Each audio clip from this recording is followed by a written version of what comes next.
Well, the apple doesn't always fall that far from the tree. That's the saying. Is it always true?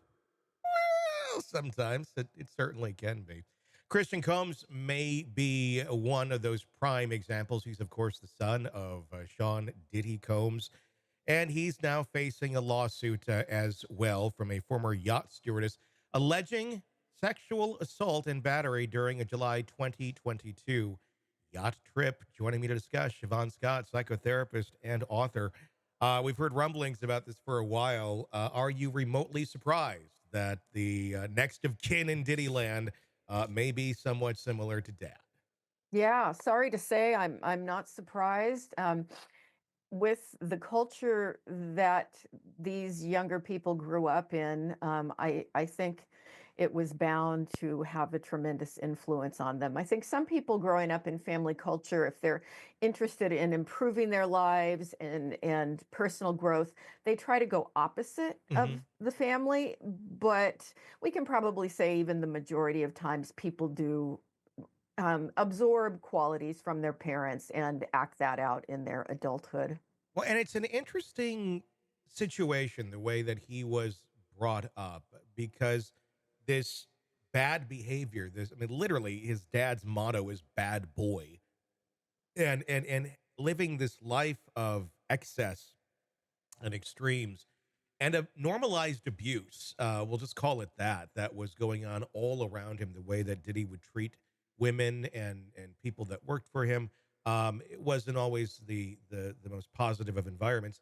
This was set up really, if you're going to work with your dad's working at home a lot, you're seeing this as normal. This is like, and there's not repercussions as there would necessarily be in other family situations where someone is being punished for that bad behavior and people not putting up with that Exactly. bad behavior. Here it's like it's free for all. The bad behavior seems to win. That's got to really screw with someone's developing mind.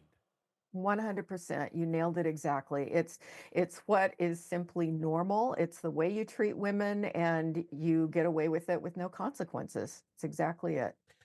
When you have something like this and such a conditioned individual, where there wasn't the this is bad going on, how do you begin to dive into someone like that to correct that behavior or to get them to see the errors in their ways or to help them? Are they beyond help? Can they, once you get that, really soldered into your brain the way that someone like he has, that's got to take a lot to change those directions. Yeah, and what kind of flexibility does this person at this age have? Hmm. Prognosis guarded for some kind of change or personal growth. Hmm. And usually, if you're going to try to work with them, it has to come after they've had some kind of serious consequences. Yeah. So, maybe some therapy while incarcerated.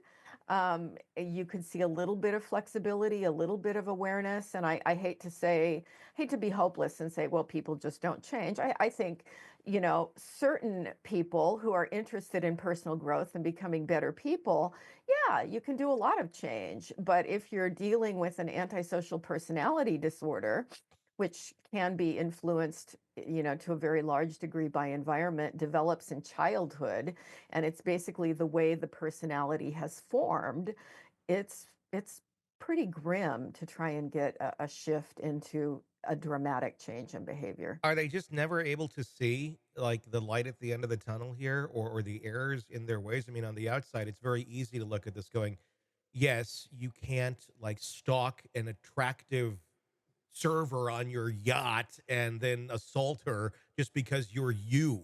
Uh, but it seems that that's kind of the attitude that, if this is true, allegedly took place, and allegedly a lot of what how Dad acted as well. I mean, clearly, healthy people go, "That's insane. That's not okay. Mhm, You can't do that." mhm. But in that world, not so much. Is it something where they can't ever quite grasp that that's wrong because it's just been said that this is okay for so? I mean, just help me understand how that mind is working. Yeah, you're really looking at somebody who never developed empathy for other human beings. And empathy it starts developing in the preschool years, and that's how good parents teach their kids to have compassion and to be kind and to recognize that other people have feelings too. And you start that with 3 and 4 year olds. And if it doesn't happen, it's debatable to what extent can a person actually develop that, although they can be taught. Even if you don't have empathy for other people, you're going to get in big trouble if you act on that. Yeah. So that's often where you go. So you can be taught that, but are you ever truly operating from the mode of I believe this? Like this, I truly feel empathy for someone, so I'm going to act that way. Or is it more, well, if we have to overlay the script of what society thinks is okay, I have to act this way? Kind of a Right. one's authentic, one is not. Right. Yeah, I would say with criminals that I have worked with, it's more they're taught to role play, how to be normally social and how to have, the right relationships with other people. But is it something that they ever really feel? Mhm. Probably in the majority of cases, they just can't go there if they didn't develop that way early in life. That why is that? Is that a coping mechanism within oneself to you can't self-realize just how damaging a person you are and how negative you are, or is it just ain't there? It's just that It color's not in just the isn't box. there. Yeah, and really we're talking about actual wiring in the brain, Yeah. because what we are fed with a diet of, interaction, particularly early in childhood, it's how the brain wires. And there's an empathy circuit in the brain between the amygdala, the prefrontal cortex, the ventral medial, something or other, but it all lines up and wires in childhood. Mhm. And so if you didn't wire that way, you just never really feel it the way that other people do. Yeah.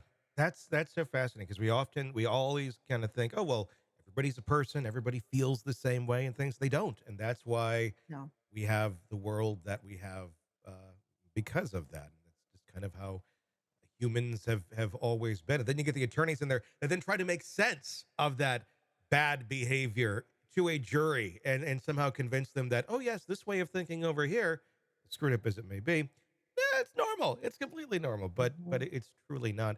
Um, should there be any empathy when it comes to this? I mean, I know it's kind of a legal ask question, but I guess it's more of on an emotional state of should there be grace for someone like a Christian Combs on anything that he's done? He's an adult now. But should there be something where it's looked at with a little more like, okay, well, look at his environment and what he came up in.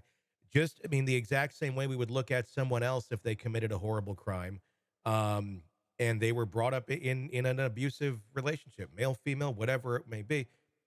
They're out acting out a certain way because that's all they know. I guess I'd say I'm a believer in compassion. Mhm. I don't ever want to see someone tortured, but Yeah. there are people who are never going to be safe in society. And it's just, as I say, it's the way they're wired. Mhm. So I'm not in favor of, sadistic, retribution Sure. ever, anything like that. But I think there are people, it's just like a car that doesn't have brakes that work. You don't let that car on the road. You just can't for safety of everyone else. And I sort of look at it like that. They just unfortunately need to be removed from society. Hey, thanks for checking out the video. Be sure to follow us wherever you download podcasts, and especially Apple Podcasts, where you can get advanced episode and premium content on our premium channel right there. Also, be sure to follow us on social media so you don't miss any breaking updates on the stories that matter to you most. We're on TikTok, X, Instagram, Facebook. Just search Hidden Killers Podcast with Tony Bruschi, and you'll find us right there. Again, thanks for watching.